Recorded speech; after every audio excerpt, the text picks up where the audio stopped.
I mean, the character has to look little evil also. It turns the head. The sarson ke fields in the whole film, they are all VFX. So the whole lower body had to be changed in VFX. We recreated the whole Jallianwala. My name is Harry Ingorani and I am the creative director at Red Chillies VFX. So, hi, I'm Ketan Yadav. I'm the Chief Operating Officer of Red Chillies VFX.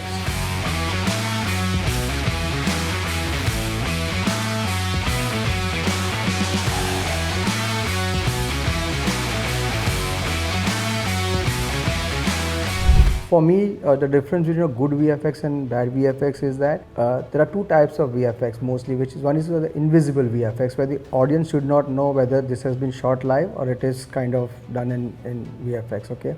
And the other is obvious, the showcase one, where you actually show the world that what you can do.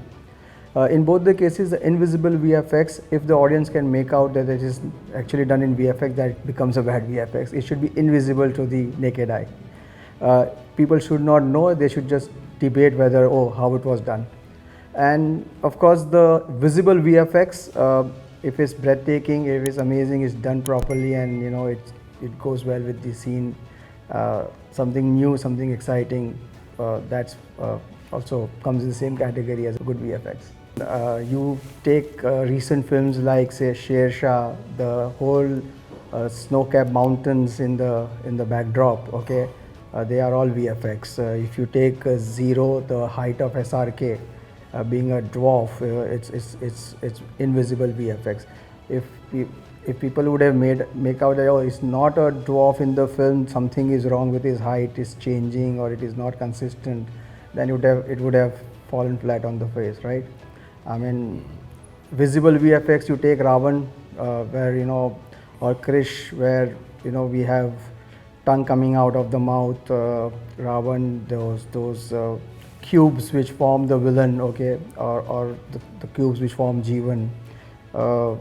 So many of them, like the explosions happening, the light blast, okay, the energy blast in the films, they are all visible VFX. And invisible VFX, I think Red Chillies for 20 years we have kind of done those VFX which even we ourselves don't know anymore. So if you see any of our films, like Lal Singh Chadda, you see the breaking of the braces, kids' braces. That's VFX.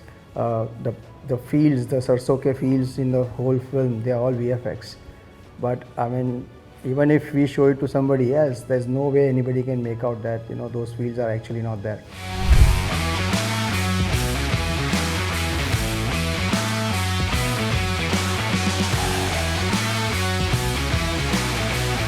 It's the look of the ghost, okay? Like Manjolika's look. So it's more smoky and this thing, like a soul. It's not a happy soul where you kind of make nice cloudy and all that. So kind of based on the film, where the actor, the character has to look little evil also. So those things have to come in your VFX. Like Phillauri had very nice looking and all that, shimmer and all that. This had like, little smoke with dark areas and all that in smoke, which looked a little dangerous and all that. Yeah, we did Pari also, which is kind also, of a little, where it turns the head 180 degrees. Then Bhool Bhulaiyaa had fire, whole fire sequence, okay. whole jungle is on fire. Obviously you can't shoot, you can't put jungle on fire.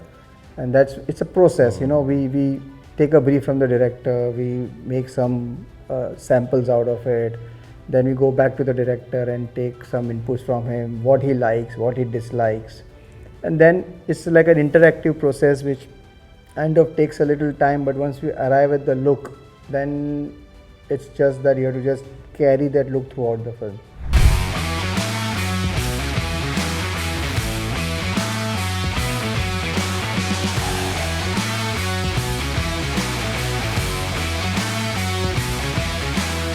So for Phillauri, the main thing was, we had to show Anushka as a nice, happy ghost who helps people and all that. Not like, like the horror and all that.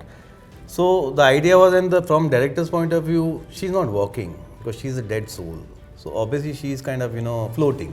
So how do we do that? And the logistics were kind of, being Red Chillies and all that. The film budget and all was very less. Now you can't have, VFX budget more than film budget.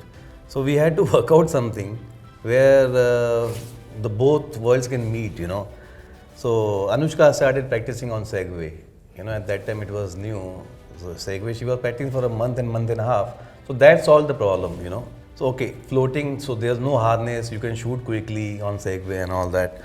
So that's the first process which really worked. Nowadays, if you see the new movie which has come, Black Adam. So they have used a crane basically, and they have made that guy stand on the crane, and that crane is moving as if he's floating in air. In Phillauri, we use similar thing. What we did, we used camera, Panther. There's a Panther rig basically. We made Anushka stand on Panther rig, and Panther rig you could operate it like a computer. So there's a certain height you can go, you know, click the button exactly, will do same thing and all that. So we use Panther rig and all that. DOP Vishal Sinha was pretty good in all these things and all that. We even shot the plates, you know, instead of shooting one plate, we shot plates with 3 cameras on the rig. So together we could finish it faster, because obviously for Phillauri, we total had 60 days for the whole movie.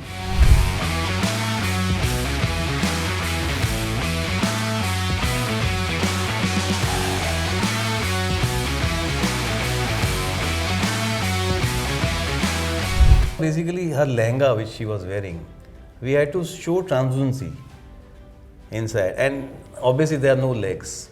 That also should be visible. So the whole lower body had to be changed in VFX. So we shot it like fan, literally, you know, without chroma, and taking the background place quickly.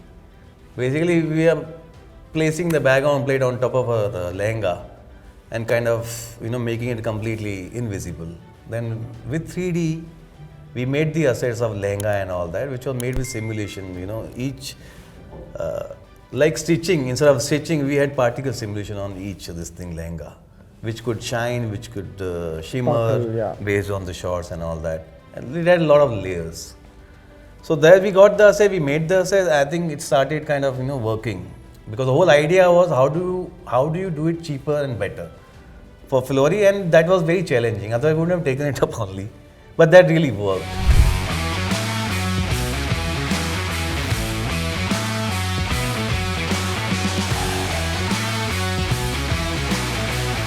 The last climax sequence, which was in Jallianwala, we shot in 5 days.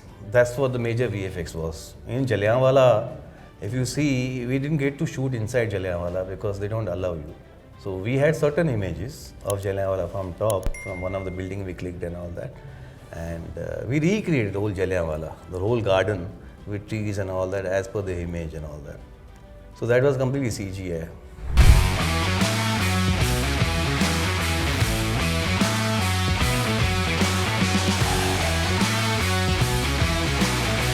VFX, well, 3 words is, I think I can do 3 sentences. That it's a new age tool. If you know how to use it, you can do wonders with it. It can give you an amazing visual feel to your film or a show, or you know, whatever you're using it for. And thirdly, the new age directors, producers have to be aware of the power of VFX as to what you can achieve with it and what you can't.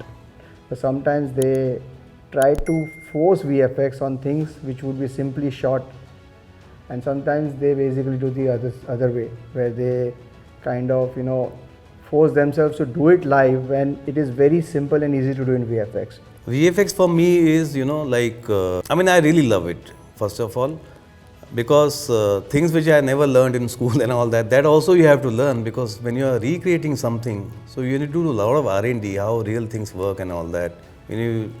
I mean, physics have to be correct, your common sense has to be there and all that. So that way you keep learning every day.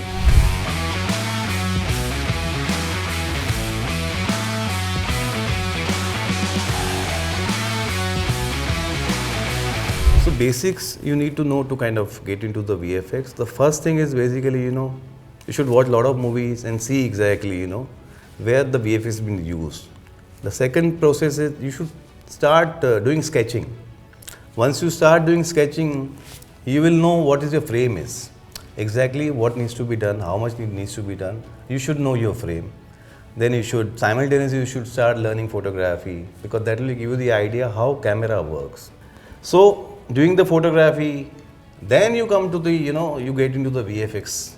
There are like two components in that. You want to kind of go towards 2D or you want to kind of become 3D animation, So now there are departments, as Ketan said, Initially when we were learning, we used to learn everything, so we could use it in advertising. But now as the film projects have become bigger, screen time has become more, so obviously there is specialization of every department. So now it depends on when you do a course, you learn everything. And then you decide what exactly you are liking in the software. You can pursue that. That's how it should be, So our industry doesn't require a formal degree like a B.Ed or a B.Tech, okay? Of course, engineers and big degree holders are always welcome. But the beauty about our industry is that you do not need any formal education. It is like Harry said, the passion. If you are passionate about films, you are passionate about visual effects, if you love what you see and get inspired, and we got inspired by a certain movie, if some kind of inspiration is there and you want to really pursue it, it's the basic course which any institute offers, which generally only teaches them how to use the software.